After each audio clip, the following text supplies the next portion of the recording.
Hello and welcome to the British Dapper, and today we're talking about tweed season styles for 2025.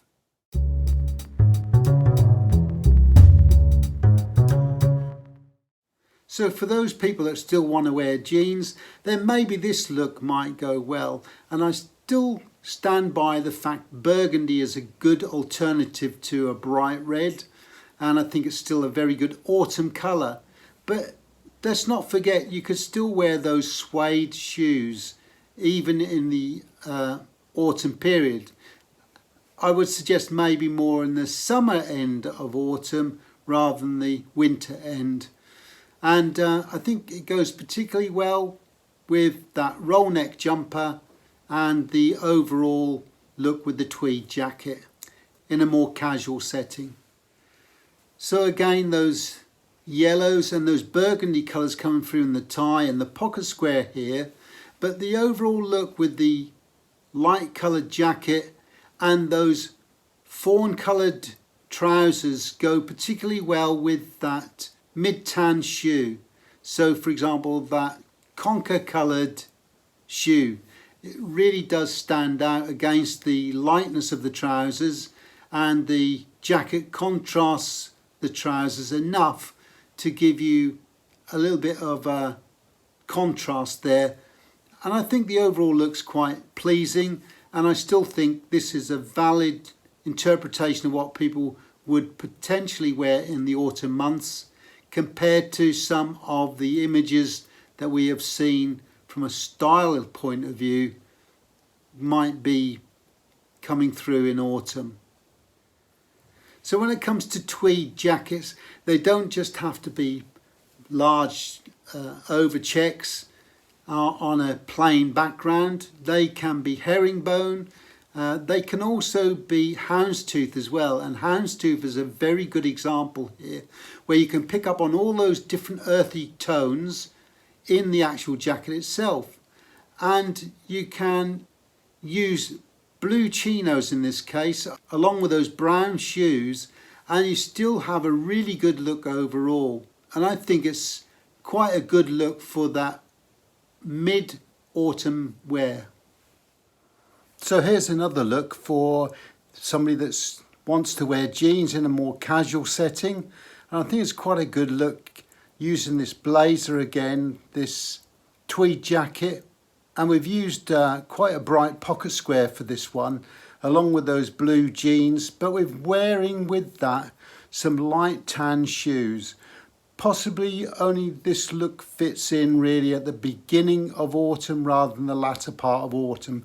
But overall, I think the jacket and the shirt combination goes really well with that pocket square, and it's a very much more relaxed look with that denim jeans, and not a bad look overall, I think. And here's another look that's employing those earthy tones again that we mentioned earlier on, which are quite trending at the moment for the autumn period. So in this we're using that tweed jacket again, but we're using a brown paisley tie with this, and those tobacco coloured trousers go particularly well with this. But because we're looking at a little bit more of a mid-autumn look, I think that the use of these conker coloured brogue shoes go much better with the overall look. Now I know we were talking about burgundy not being necessarily a trending colour, and we're looking at these raspberry colours, but I still think there's a place for burgundy in a man's ensemble for an autumn look. And in this case, we've employed a burgundy waistcoat, which gives it a really rich, vibrant look. But also with that, we're wearing a navy tie. Goes particularly well with that overall look, I think. Along with the trousers, we're wearing those navy blue chinos, and with that, some dark brown brogue shoes. And like I said, burgundy's not necessarily the in colour, but I still think this look overall is a really good look for the autumn period. I wouldn't necessarily employ the use of burgundy trousers this year. I think it's more those earthy tones that are coming through. So just a couple more to go through really, and as an example, when we were using that darker brown herringbone tweed jacket, I thought maybe we'd change the colour of the shirt, and we're using a cream coloured shirt in this case, and also we've picked up some of those lighter colours, those autumn palette colours if you like, in the actual tie, including the raspberry stripe and those burnt oranges, along with some creams in the actual tie itself, and picked up some of those colours in the pocket square. But we're using with that a lighter pair of trousers, and in this case we're using those denim twill trouser, and quite a thick robust trouser, but also with that we're wearing those dark brown shoes, and I think overall it's a very pleasing look. We've actually used the jumper, that cinnamon colour, to restrict the amount of tie that's being shown, but also give a third level, if you like, in the tones being used, from the dark brown to the fawn. So something in between breaks it down a little bit more. It doesn't have to be a jumper, it could be a waistcoat or something along those lines, and you still get the same sort of effect. So that brings me on to this last ensemble, and it's the one that I'm wearing today actually. So we've used those raspberry notes, those bright cherry red notes in the actual tie. But interestingly, the actual tweed jacket has a bright raspberry stripe going through it and a blue in the overcheck in the actual tweed jacket. So we used that as a way of demonstrating the accent in the trousers and also the accessories, for example the tie and the pocket square. We used a cream shirt with this one to give it a little bit more of a softer feel, but also we're wearing those dark brown shoes, and I think overall got quite a good look here.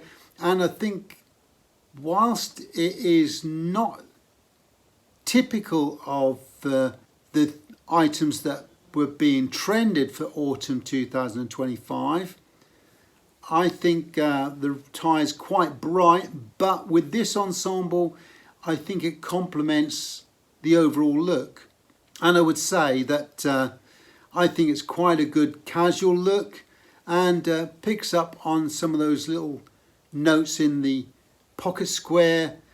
Really does lift it and make it quite a vibrant look, yet at the same time quite a tasteful look as well. So anyway, that's as far as we go today.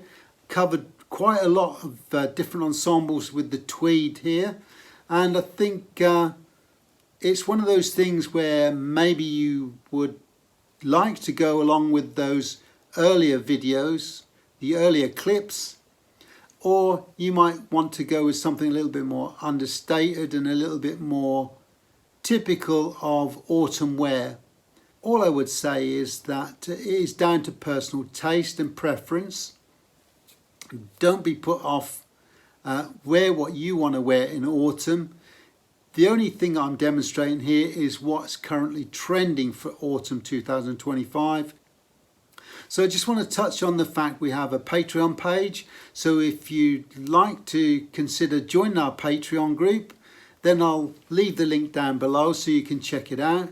And it just depends on your level of access, depends how much you can interact with us. So we have a WhatsApp group for regular contact and chats amongst ourselves, and also you can post ideas or thoughts on that about an ensemble or something you've recently purchased. But also there are weekly videos or meet and greet events that are advertised on the actual group, as well as question and answer sessions where we can do via video link. We can talk about any questions you might have or something you want an answer for, or it might be just a one-to-one coaching session which is available for monthly catch-ups and video calls. So it's really there, depend on your level of access, what you want to do. So I hope you enjoyed the video. If you did, give us a thumbs up. If you'd like to subscribe, then please feel free to do so. We have a Buy Me a Coffee page, so if you'd like to make a contribution to the channel, then please feel free to do so. We also love constructive comments, so if you'd like to make some, jot them down below. We'll get back to you as soon as we can. And if you've got a question you'd like to pose to us or you'd like an answer to, then why not jot it down? We'll try and answer your question for you. We also like ideas for future videos, so if you want to make a contribution and make a suggestion about future content, then please, again, jot it in the notes below and we'll get back to you as soon as we can. The next video could be something that you've recommended or suggested. So until next time, take care.